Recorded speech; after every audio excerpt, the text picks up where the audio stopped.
Whew. What a day.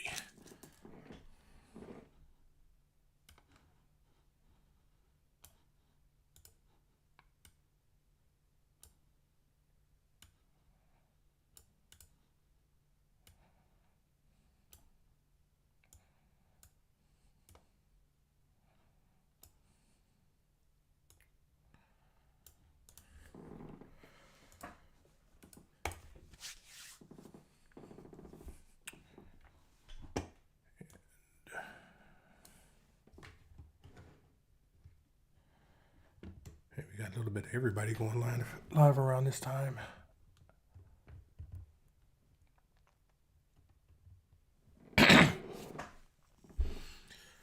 Okay, for those of you who are joining me on both TikTok and YouTube, I'm just going to go ahead and hop right into the lecture because coming this weekend, I'm not going to be able to really get into any of the lectures for this course.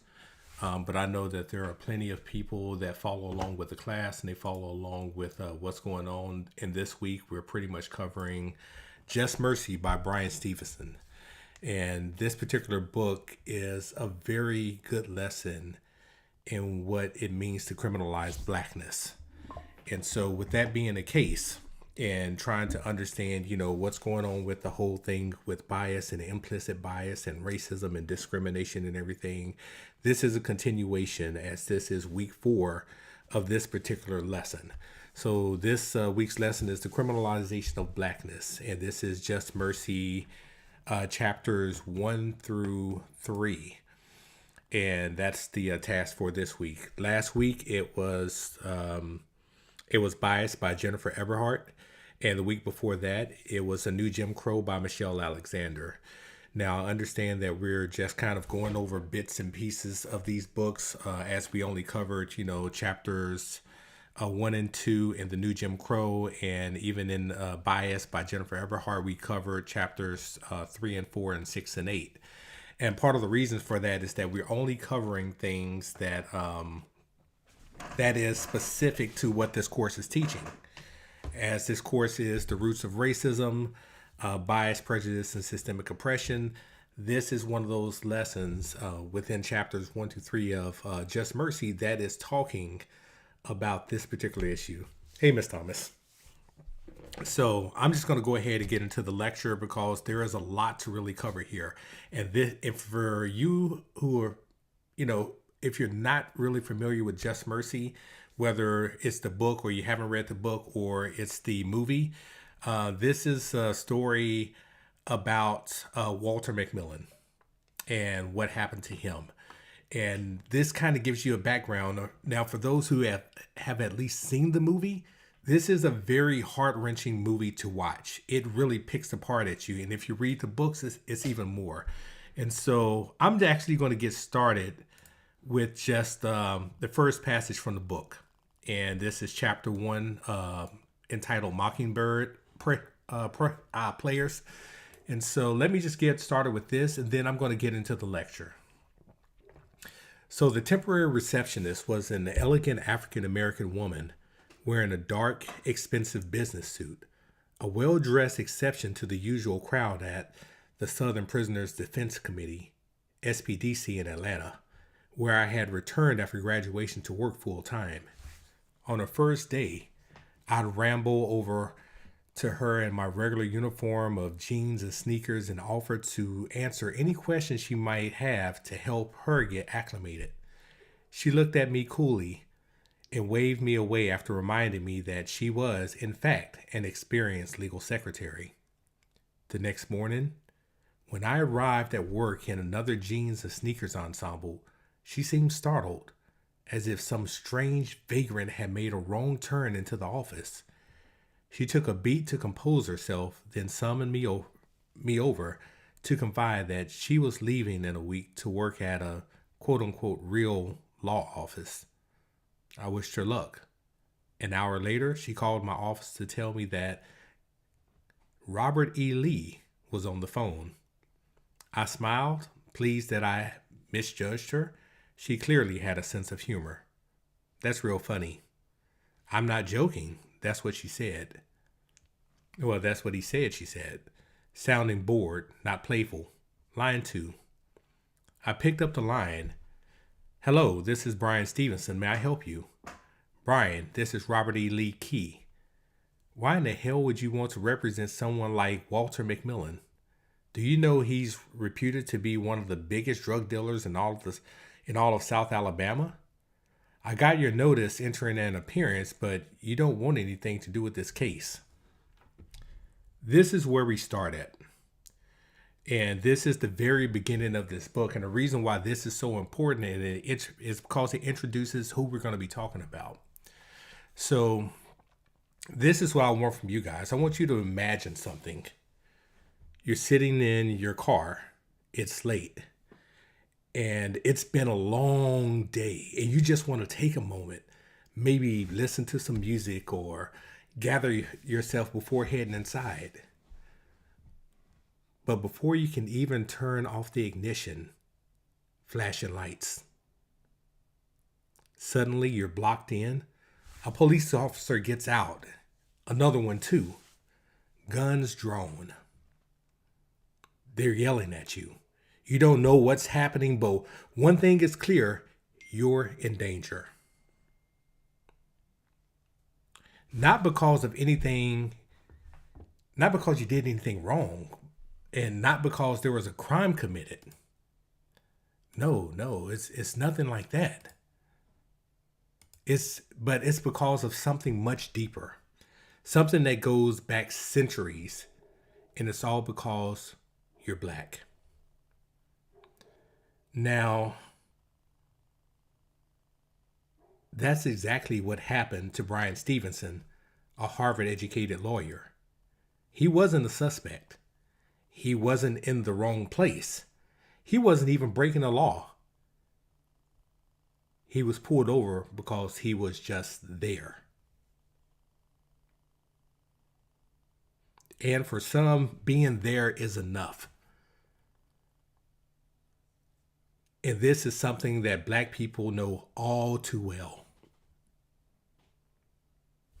So today we're going to discuss more of what we've been discussing over the past few weeks, implicit bias. But this particular is implicit bias in policing and the criminal justice system. How blackness itself has been criminalized and how the wrongful conviction of Walter McMillan shows us that it's not a mistake. It's not an accident. This is part of the system. So now Brian Stevenson, he's a man dedicated to justice. He spent his life fighting for the wrongly convicted, for the poor, and for those who've been discarded by the system. But one night in Atlanta, that didn't matter. He was sitting in his car listening to music outside of his own home. Police roll up, block him in. They don't ask questions. They don't de-escalate. They pull out their guns. Now, here's the thing. Brian Stevenson is calm. He's collected. He knows the law. But still, even with knowing the law, even with being an attorney, he is still afraid. And he had every reason to be. This is kind of what it is to be a black man in America. So, because this wasn't about him, it wasn't even about what he done. It was about the assumptions built into our institutions about what blackness represents in America. It represents danger. It represents criminality. It represents something that must be controlled. Even if you're a lawyer, even if you're innocent, even if you're just trying to go home. And that is what implicit bias is. It's not always loud. It's not always violent, but it is always there. So what happened that night to Brian Stevenson was terrifying. It was unjust. But what happened to Walter McMillan was worse. Because Walter wasn't just profiled, he was sentenced to die for a crime that he did not commit, for a crime that by all accounts he couldn't have committed. And yet that didn't even matter. It didn't matter because he was still black in America. So law enforcement needed someone to blame. The community needed someone to punish, and so they chose Walter. There was no evidence, there was no motive, and a dozen witnesses who said that he was miles away. Didn't matter. None of that mattered. Because when you're black in America, the truth is always not enough. So this is where we take a step back, because Walter McMillan's case, it's not an outlier. It's not a rare exception. This is just something that happens. It's part of a pattern of treatment to black men in America and black women as well, and other minorities. And this pattern stretches back to the days of slavery. So after slavery ended, they didn't just let black folks live free. No. That wasn't going to happen. They created a whole new system. And this is something that we covered last week with regards to 13th by Ava DuVernay. It was convict leasing, vagrancy laws, Jim Crow. And when those were torn down, they built yet another system. See, it never really goes away. They just keep building more and more systems, and they keep creating these systems to keep everybody else subjugated. So this other system that they built, mass incarceration.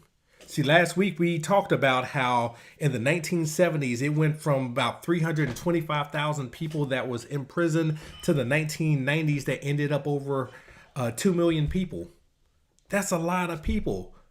The crime rate didn't change, but who they were targeting and how they were targeting, it did. So when you have the war on drugs and you have broken window policing, this is all part of this system. And today, we are still living with the consequences. So black men, for instance, are sentenced more highly than white men for the exact same crimes. And then you have black people who are over-policed, over-arrested, over-incarcerated. And we are still fighting the same fight that our ancestors fought. It's just in a different way, and it's called a different name. So here's the thing. Justice is not a gift. It is not given freely. It is something we must demand. It is something that we must fight for. And it starts here. It starts with understanding the system so we can dismantle it. And so it goes back to that question that I asked last week. What can we do? But I know one thing. We can't just sit here and shake our heads and move on. We have to start addressing this thing at the head. What policies uphold these biases? What stories are we telling about crime and punishment? How do we hold our institutions accountable? Because history tells us one thing. Change does not come from the people in power. It comes from us.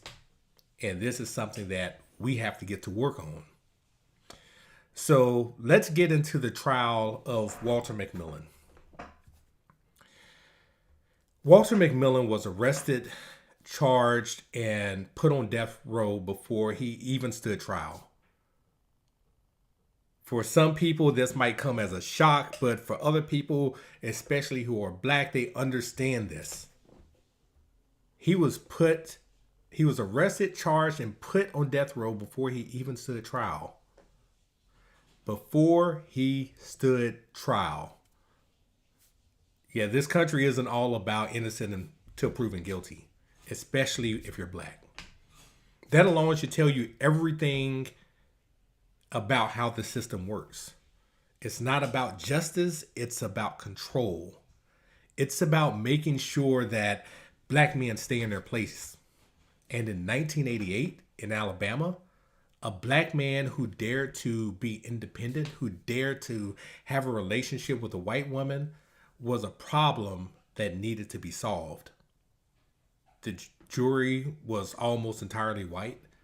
The judge, Robert E. Lee Key, that I mentioned in the book from the very first passages of the chapter, yes, that's his real name, was openly biased.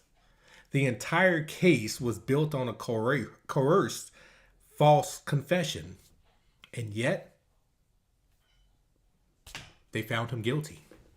But why? Because this was never about evidence. This was about preserving a system. And that's one of the things that we always going to have to live with. So I had mentioned earlier that he had an alibi of over a dozen witnesses that placed him miles away. He was at a fish fry with family when the murder took place. And the woman that was murdered, the crime happened in 1987, and her name was Rhonda Morrison. And she was a white woman from Monroeville, Alabama. And the person that gave the coerced confession was a Ralph Myers, a white man with a criminal record. So how does a man go with no history of violence, an airtight alibi, and a dozen witnesses backing him up, end up on death row?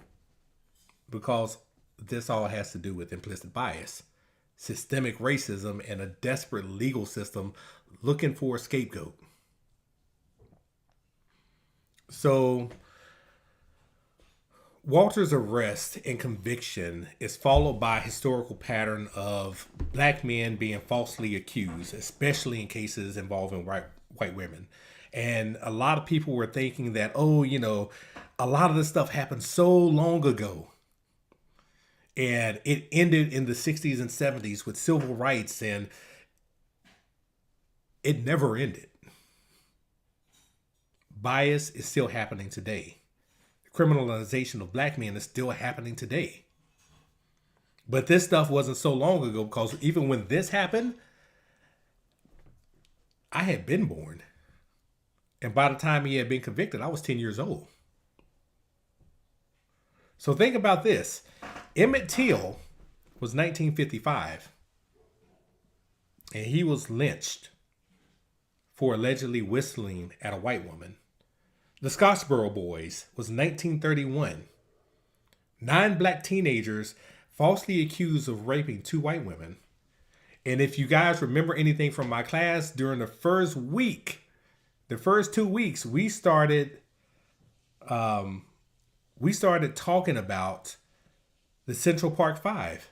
And the Scottsboro Boys is just another retelling of that at a different time. But the Central Park 5 happened in 1989. A little bit more than 50 years later. 5 black and Latino boys coerced into false confessions. And a lot of people don't really know that there was actually 6 boys that was arrested. One of them was let go and wasn't charged, but they didn't drop the ability to charge him until maybe about a couple of years ago. Well after the other 5 had been cleared. And now Walter McMillan, a man who never even met the victim, was being railroaded into a death sentence. He was an independent, successful black man in the Deep South. He had a relationship with a white woman, which made him a target. And law enforcement needed someone to blame for the murder. And a black man was the most convenient choice. So Sheriff Tate, he was the lead investigator, even compared McMillan's fate to a lynching, stating that, quote, "We're going to keep all you N-words, from running around with these white girls. I ought to take you off and hang you like we done that N-word in Mobile." Do y'all think this sounds like a fair investigation? At what point in time do you sit up here, you hear from the sheriff that's leading the investigation, he has already convicted you in his head. He has already convicted you and told you that, we're not going to let you run around. We're going to come after you. So this was not a fair investigation. And then by the time they got to the jury itself, it was an all-white jury. So and this was a deliberate move by the prosecution. Prosecutors used their preemptory strikes to exclude black jurors. ensuring a conviction.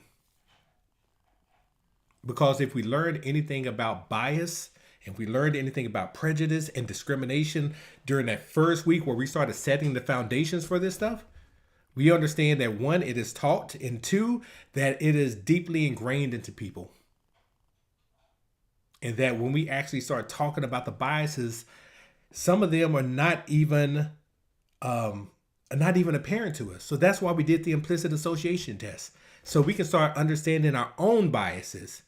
We might not necessarily understand the why behind them, but we can at least start understanding them.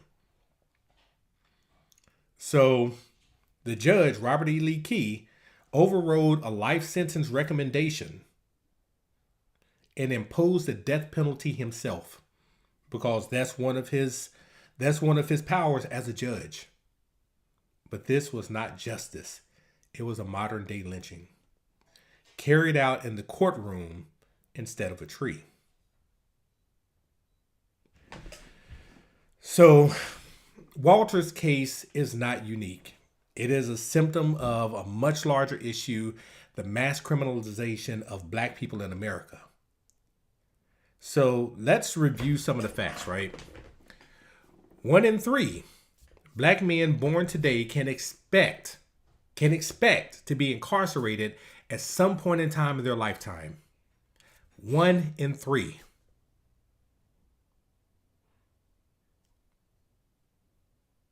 If that shouldn't make you feel some type of way, I'm not sure what is. And it's not because they've done something. It's not because they're criminal. It's because of the system. Black people receive longer sentences than white people for the same crimes.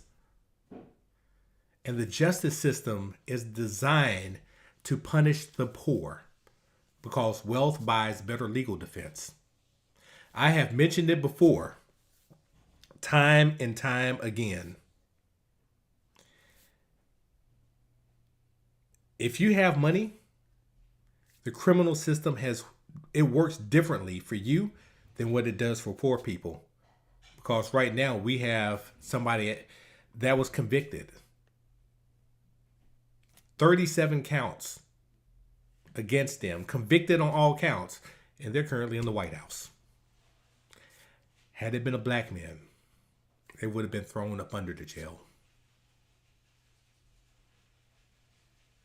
So this case of Walter McMillan is not just about one man.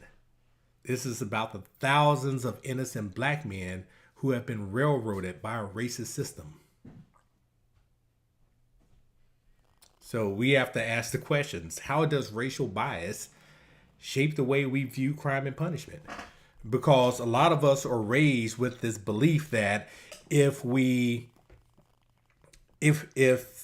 somebody is arrested and they're thrown in jail, they must deserve it. And then we completely forget about them.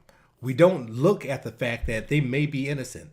We don't look at the fact that they may have been minding their business. Even if they have a clean record, we are trained to just say they deserve it. And somehow we justify within ourselves that there's no redemption for them unless it hits home with us, unless it's one of our family, unless it's one of our friends. The next question is, what role does the legal system play in reinforcing these racial hierarchies? If I just read the statistic that 1 in 3 Black men born today can expect to be incarcerated at some point in time in their lifetimes, what role do you think that the legal system plays in that? Because the legal system wasn't made for people of color. It wasn't made for Hispanics. It wasn't made for Asians. It wasn't made for Black people. But it was definitely not made for Black people because they're incarcerated more. And then we look at how can we actually dismantle the structures that allows access, that allows cases like Walter McMillan's to happen. There is so much that goes on within our legal system just in America. And I can't even really get into the UK and other places because it happens there too. It's not only about what happens in the United States. These systems exist worldwide. You can look at Israel. Israel treats even the black Jews that are there a lot differently than everybody else. They're not treated the same. And don't let me get started on the Palestinians. Because we know that there is definitely a bias. There is definitely racism at play. There is definitely prejudice at play. And that right there can be a whole class on itself. But we see this injustice happening everywhere, not just in the United States. It's just that the United States gives us a very good eye into what's going on.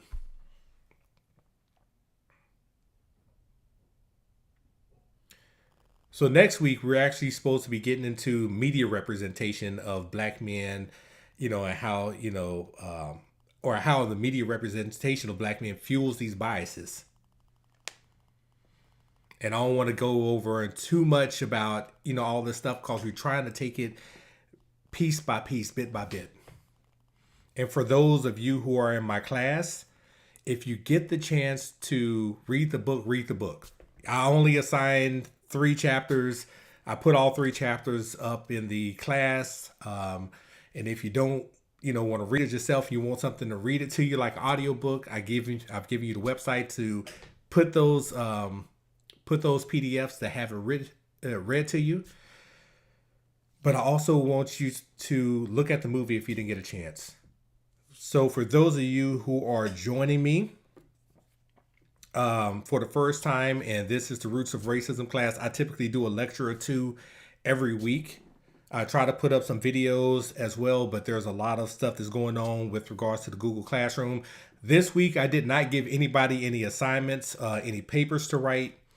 But I did give everybody, just a quiz and a discussion post just to start. And the discussion post is based off of the book, and you can pretty much even look at the movie and get a pretty good understanding. But just know we have 13th by Ava DuVernay that we watched last week. If you want to watch Just Mercy, it is a very good watch. It is a very heart-wrenching movie to watch, only because it really pulls at you. Then again, 13th is a very heart-wrenching documentary to watch as well. Because you can't watch that and feel nothing and then go back and pretend like nothing happened.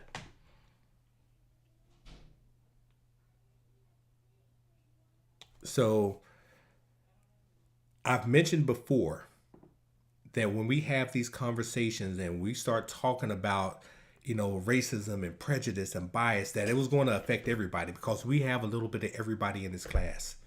And I want people who are not in the United States to understand that this isn't something that's just local to the United States, that it probably happens in your country too.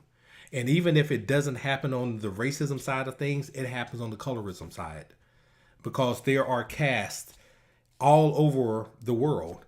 Whether you're in India and you have different castes that are there and they base some of these castes based off of the color of your skin, the landlord's going to be different than those who are the untouchables.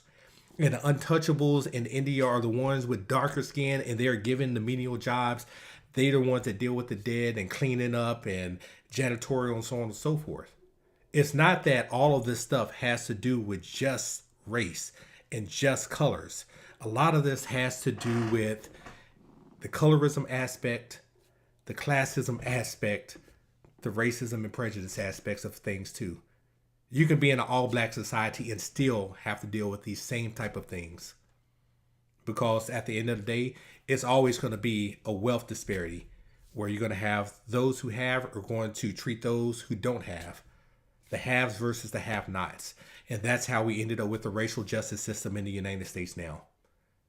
Those who have money created a racial system so that they could justify slavery. They could justify the wrongful treatment of a group of people who are different than them. They created this system and they started enforcing it in ways because they wanted to make sure that the white poor and the black poor weren't allies. Because when they started becoming allies, they started losing their footing. They started losing the they started losing everything that they were trying to justify. And so they had to pull them on their side so that this same racial oppression and this new racial caste that they created could continue up until today. Because it's not going away.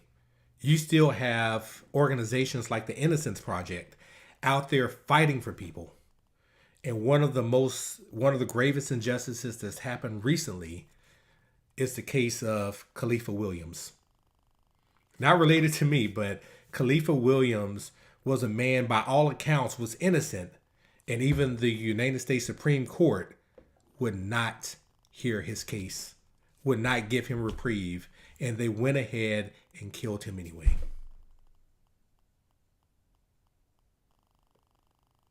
When I think about that case, it hurts my heart because we have this history of putting people to death that don't deserve it. And then I'm looking at another case that's currently went to the Supreme Court, and Sotomayor gave such a dissent on that case, and it involved a white man.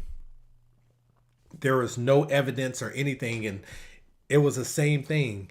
This, the witnesses was coerced. There was nothing to it, and he was on death row.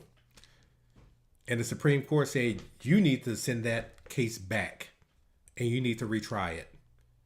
But they gave this guy leniency when they didn't give it to Khalifa Williams. Because justice isn't always about justice. It's not about who's innocent and who isn't. It's about skin color. It's about ethnicity. It's about who you are and what your place is in this society. But as we look at the cases like this in Just Mercy of Walter McMillian, this man was looking at facing death. He was tried and convicted before he even stepped in a trial. The judge was openly biased. The sheriff that was leading the investigation was openly biased and made it clear. He made it absolutely clear that he did not like the fact that black man was with a white woman. And they used him as a scapegoat.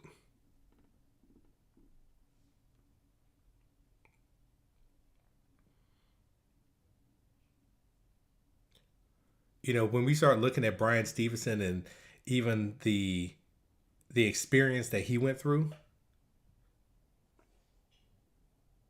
and he was a lawyer and he felt powerless at that time. What if he were 16 years old? Or imagine if he was not a lawyer. Or imagine if he had panicked. It would have been a totally different outcome. Because you've seen too many of our kids in this country, they're judged before there's even an investigation. Kids that are playing at the playground with a toy gun, and all of a sudden, police officer pulls up on the side of them, within 2 seconds, pulls out his gun and shoots them dead. Or you can be in a Walmart and somebody calls the police. You have a BB gun and somebody calls the police and they said that this person is in there with a gun threatening people, and the police runs in there and shoots them before they even have a chance to drop the weapon. Drop a toy weapon that Walmart was selling.